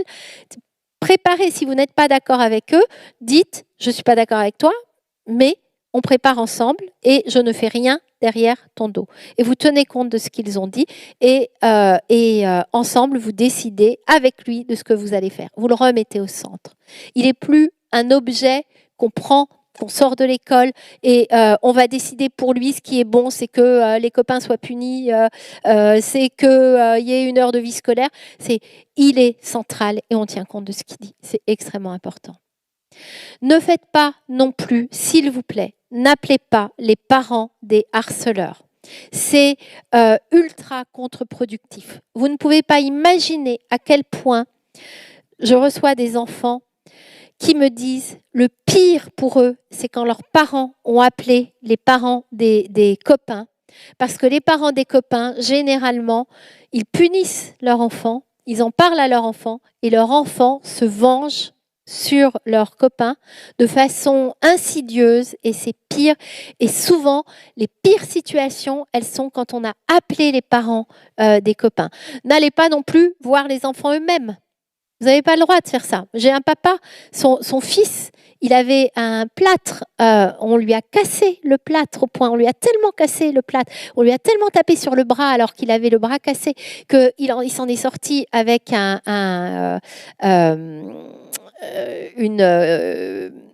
pardon? Oui, ça a été encore pire qu'avant. Alors, je n'ai pas que des situations aussi horribles que celles dont je vous parle, hein, heureusement. Hein, voilà, il y a des situations qui se résolvent très très vite et où il n'y a pas grand-chose à faire et où c'est moins dramatique que ça. Mais forcément, là, ces situations très dramatiques, on les retient. Donc, ce papa qui n'en pouvait plus que son fils se fasse taper dessus à toutes les récrés est allé voir. Un jour, il va chercher son fils et il tombe sur le harceleur principal. Et il dit au harceleur principal, maintenant tu arrêtes d'embêter mon fils. Tu ne t'approches plus de mon fils et tu lui fous la paix. Il lui dit juste ça. Vous savez ce qui s'est passé? Il s'est retrouvé avec une plainte sur le dos parce qu'il n'avait pas le droit de faire ça. Alors la plainte, évidemment, a été classée sans suite. Mais vous n'allez pas en parler aux enfants eux-mêmes. Ça se passe à l'école, ça doit être géré par l'école. Il faut que vous travailliez avec l'école. La meilleure solution, c'est appeler l'école. Et s'il y a un adulte qui ne vous entend pas à l'école, vous appelez un autre adulte. Et si un deuxième adulte ne vous entend pas, vous appelez un troisième adulte. Vous rappelez, vous redites. En plus, en ce moment, sincèrement, ça m'étonnerait que les écoles ne vous entendent pas avec voilà, justement tout ce qui s'est passé dans les médias et tout ce qui a été dit par nos politiques. L'école, vous appelez 2 fois ou 3 fois en disant si mon enfant va pas bien. Je pense que c'est pas dans leur intérêt de dire si, il va bien, vous racontez des bobards, hein. Enfin, voilà, de faire comme si ça n'existait pas. Si quand même l'école ne vous répond pas, vous appelez les associations de parents d'élèves. Et vous y allez avec les associations de parents d'élèves. Mais c'est ensemble avec l'école que ça doit se régler. Et puis, deux dernières choses avec vos enfants, c'est leur dire, quand on leur demande qu'est-ce que tu crains le plus, que tu appelles l'école ou de me retrouver tout seul, ça va être très souvent la réponse qu'ils vont vous donner, de me retrouver isolé, de me retrouver tout seul. Et là, attention à votre réponse. Moi, c'est ce que j'ai dit à ma fille quand je lui disais mais qu'est-ce que tu crains le plus? Mais en fait, je crains d'être toute seule. Et c'était vrai. Elle avait des copines qui la lâchaient. Elle ne comprenait pas pourquoi, de plus en plus. Je vais être toute seule en fait. Je vais finir la 3e, je vais être toute seule dans la cour. Et moi, en bonne maman, soutenante, je dis mais non ma chérie, t'inquiète pas, ça n'arrivera pas. Tu sais bien que Gudule, elle te laissera jamais tomber. Tu sais bien que Marie, elle te laissera pas tomber. Puis moi, je suis là. Enfin. Et ma fille, je n'arrivais pas du tout à la convaincre parce que elle savait que ça pouvait arriver, c'est ce qu'elle était en train de vivre. Et donc, c'est le jour où j'ai inversé mon discours que ça a changé les choses. Ce qui a sauvé la vie de ma fille, et ça, ce n'est pas ça pour tout le monde et c'est pas aussi simple pour tout le monde, c'est quand elle m'a dit, en fait, j'ai peur de me retrouver toute seule. À ce moment-là, je lui ai dit, mais tu as raison, ma chérie. Ça serait terrible si ça t'arrivait. Toute seule en 3e, c'est vraiment pas l'année, on a envie d'être toute seule. Et je comprends que ça te fasse si peur. J'ai inversé mon discours. Elle m'a regardée. Elle m'a dit, mais maman, ce que me fait X, mais c'est pas sympa en fait, c'est pas ma copine. Je vais arrêter de la laisser faire. Juste parce que j'ai été dans son sens en lui disant ta crainte, elle est légitime et elle pourrait se passer. Juste à ce moment-là, elle s'est dit mais en fait, il faut que je mette mes limites. Et elle a mis ses limites. Et ça a sauvé sa vie. Et donc attention à ne pas vouloir les consoler. Reconnaissez que leurs craintes, elles sont légitimes. Je comprends que ça t'inquiète et je comprends que tu aies peur de ça. Et la dernière chose que je vous invite à faire avec eux, c'est les jokers. Moi, j'aime bien cette idée de joker. Quand on est sous l'eau, là, qu'on doit rester sous l'eau longtemps, il y a un moment, on ne peut plus respirer. On se dit, je vais faire toute la largeur de la piscine. Ah, c'est difficile, je vais faire toute la longueur de la piscine. On n'en peut plus, on remonte avant la fin. Et bien, imaginez que pour un enfant qui se fait harceler, c'est toute une traversée de l'année scolaire sous l'eau sans respirer. On est le 23 décembre, l'école elle s'arrête le 6 juillet ou le 7 juillet. Ça fait une longue traversée en apnée sans reprendre son souffle. Pouvoir proposer à ces enfants, c'est vous qui choisissez. Un nombre de jokers. Moi, j'ai fait des vraies cartes jokers que j'ai agrandies et je donne aux parents des cartes jokers. Combien vous en voulez pour votre enfant? On est le 23 décembre, je vais peut-être en prendre 4 ou je vais en prendre 5. Ils expliquent à leurs enfants, on explique ensemble à leurs enfants. Ce joker, en fait, ça va te permettre de prendre un grand bol d'air. C'est joker, quand les jours où c'est vraiment trop difficile, tu me sors ton joker et je sais que ce jour-là, c'est pas possible. Tu peux pas affronter la situation parce que ce jour-là, c'est trop dur. Et ce jour-là, j'appelle l'école et je justifie ton absence parce que, en effet, c'est les jours où ils vont pas bien. Ce jour-là, par contre, vous laissez pas votre enfant tout seul à la maison, hein, parce que c'est les jours où ils vont vraiment pas bien. Par contre, vous pouvez aussi mettre des règles. C'est généralement, moi, ma fille, quand je lui ai donné des jokers, les règles, c'était interdiction d'utiliser un joker les jours où il y a des ST. Par exemple. Et deuxième règle, tu ne peux pas utiliser plus de 2 jokers d'affilée. Ouais. C'était les 2 seules règles que j'avais mis en place. J'ai plein d'enfants qui ont des jokers qui, étonnamment, ne les utilisent pas. Ouais. Alors, ils les utilisent à la fin de l'année. Ils disent à leurs parents, il reste une semaine, j'ai mes 5 jokers. Aux parents de voir. Ouais. Mais juste le fait de savoir qu'ils ont la possibilité de relever la tête, de prendre une grande bouffée d'air frais au moment où c'est trop difficile, c'est extrêmement aidant pour eux. Parce que c'est au jour le jour que ça se traite, le harcèlement. Et se dire, je dois tenir jusqu'au 7 juillet et aller tous les jours dans cet enfer, c'est trop difficile. Ils ne voient pas le bout et c'est ça qui les décourage.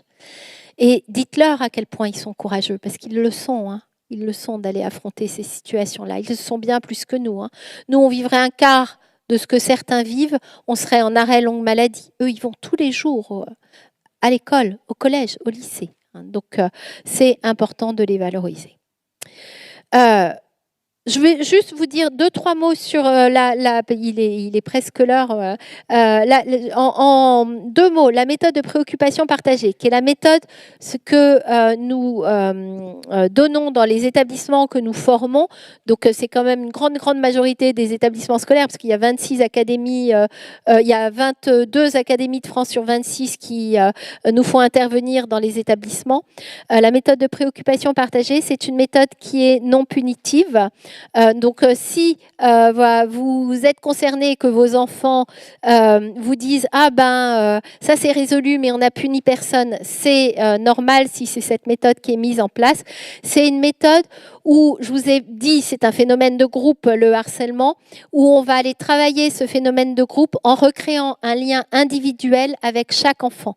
Donc, dans la méthode de préoccupation partagée, il y a un adulte qui reçoit l'intimidateur principal, l'intimidateur secondaire, tous les intimidateurs, plus quelques témoins. Donc, il y a plus de monde que ceux qui participent au harcèlement qui sont reçus de façon individuelle. Et en fait, on cherche à développer chez eux une posture morale. C'est qu'on va leur dire 2 choses. Alors, c'est un peu plus complexe que ça, mais en gros, on leur dit...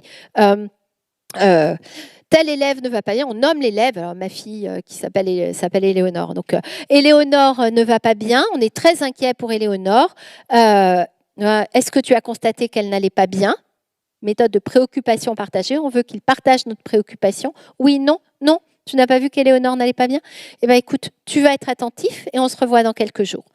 Et on les reçoit. Et s'ils nous disent « Oui, j'ai constaté qu'en effet, Éléonore n'allait pas bien », qu'est-ce que tu pourrais mettre en œuvre pour aider Éléonore à aller mieux?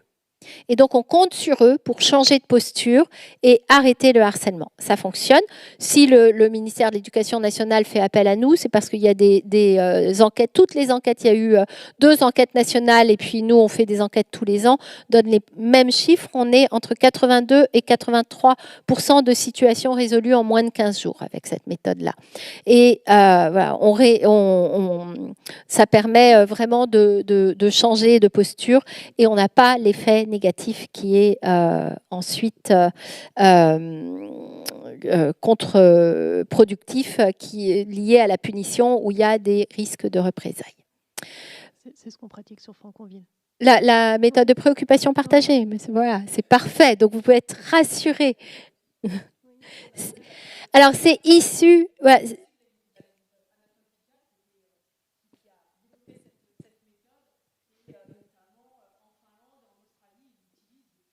très longtemps. C'est un Suédois, voilà. C'est un Suédois, Anatole Pikas, en effet.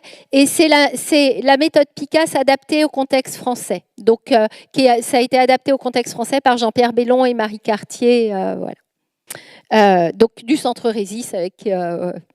merci. Voilà.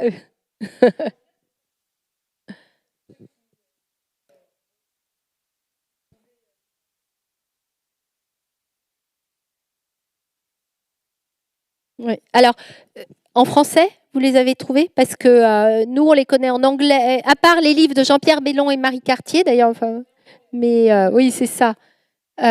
Zut, j'avais une photo avec les livres, mais qui s'adressent plus aux professionnels, ces livres-là, qui parlent de la méthode de préoccupation partagée. Voilà, aujourd'hui, il n'y en a pas tellement pour les parents. Et sinon, il faut lire le suédois si vous ne lisez pas l'anglais. Je sais pas si c'est mieux.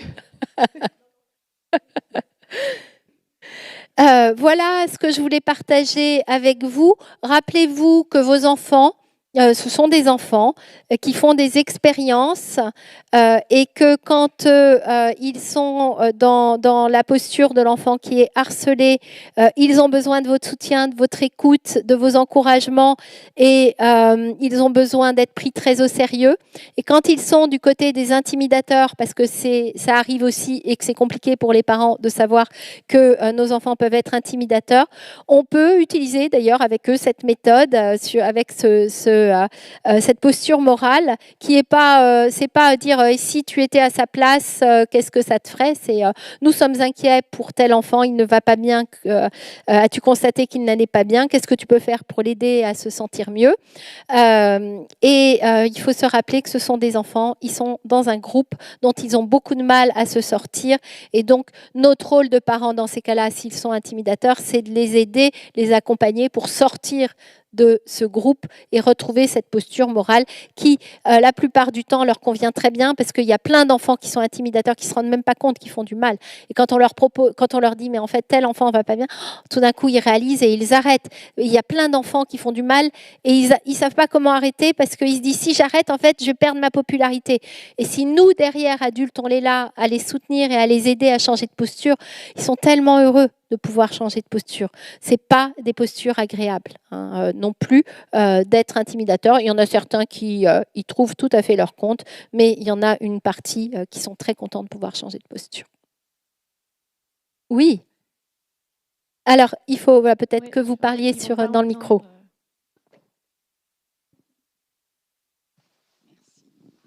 Et les parents du harceleur, en fait, dans l'histoire, à quel moment ils apparaissent? Ou ils apparaissent pas du tout. Alors, ils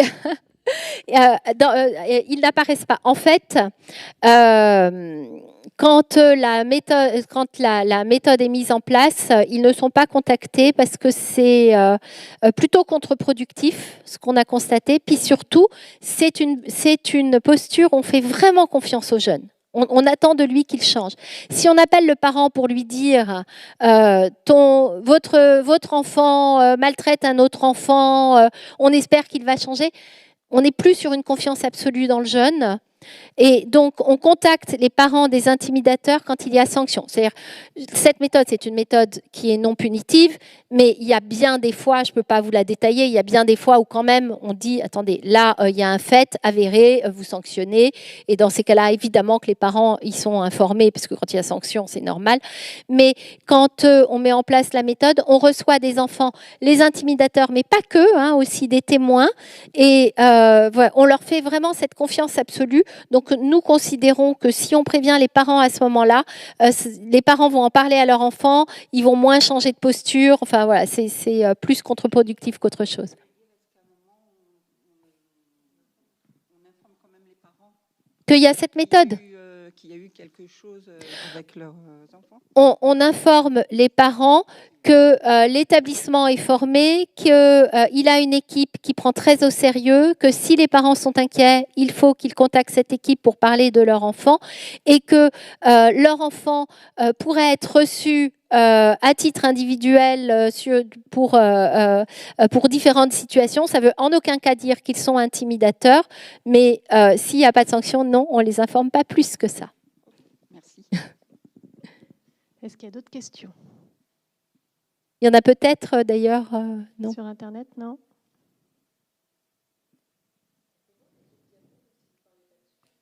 Est-ce que, pardon? Oui. En fait, voilà, sur le cyberharcèlement, je voulais juste... Ah zut, je fais des bêtises. Non, j'y arriverai pas. Vous voyez quand même là, c'est bon comme ça. Le cyberharcèlement, parce que ça peut aller ensemble, il y a d'autres processus en œuvre, mais ça se traite très bien avec la méthode de préoccupation partagée. Vous devez avoir un chiffre en tête, c'est le 30-18. C'est d'ailleurs maintenant celui qui est utilisé aussi pour le harcèlement. Le 30-18 ont la capacité, si votre enfant se fait cyberharceler, le 30-18 peuvent intervenir sur les réseaux sociaux en moins de 3 heures, ils peuvent faire fermer des comptes, ils peuvent faire supprimer des images, supprimer des messages, et ils ont une vraie efficacité.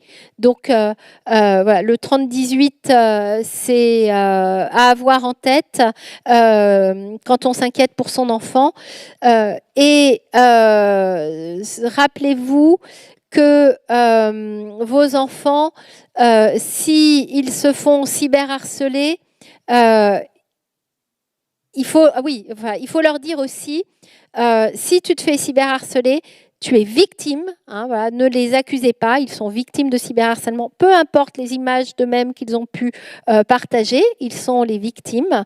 Il convient de leur dire, attention, n'efface pas les images, conserve-les ou viens nous les apporter pour que nous, on les prenne en photo. Vous savez, les parents, vous, avec vos téléphones portables, vous prenez en photo.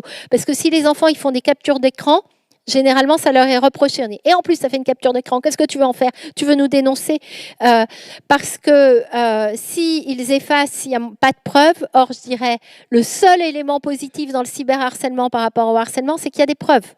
Et donc, si la situation dégénère et qu'à un moment, ça doit aller jusqu'à une plainte, vous avez des éléments concrets qui seront pris en compte. Alors que sur le harcèlement, il n'y a jamais de preuves, ou quasiment jamais.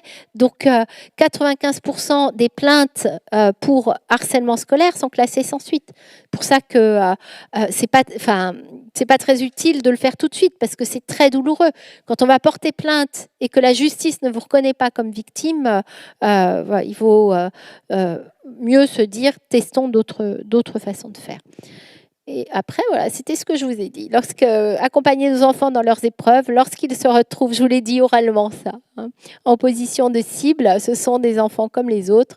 Ils ont besoin d'être soutenus, relégitimés et d'être en relation avec leur père. Lorsqu'ils sont en position d'intimidateur, ce sont des enfants comme les autres. Ils doivent être accompagnés pour échapper à la pression du groupe et pouvoir adopter une posture morale. Et le dernier, c'était les ressources. Donc, j'ai mis le nom de Résis, où il y a beaucoup de choses, mais plus à destination des professionnels. Le site éducation.gouv.fr, non au harcèlement, est extrêmement riche, mais même on s'y perd tellement il est riche. Donc, vous trouverez énormément de ressources sur ce site-là. Et puis, le 30-18 à connaître. Voilà. Pas de questions? Je vais juste compléter par une information. À Franconville, on a signé une convention avec les centres reliés. Donc, vous avez aussi accès aux centres reliés en tant que franconvillois si vos enfants veulent se connecter et parler aussi avec un psychologue via ce centre. C'est super ça, parce que quand on n'ose pas en parler à ses parents, voilà, n'hésitez pas à leur dire. Ils ont le droit d'appeler sans l'accord des parents ou pas? Alors, ils peuvent se connecter avec un psychologue. Après, s'ils veulent continuer, parce qu'il y a des échanges possibles, il faudra l'accord des parents. Oui, bien sûr. Mais après, le psychologue peut aider, peut dire, voilà, comment tu peux en parler à tes parents, ou est-ce que tu veux que j'appelle tes parents, ou. C'est ça. Donc, c'est super d'avoir ça. C'est bon? On a fini? Bon, je vous remercie d'être venu. Merci à vous pour cette conférence. Merci.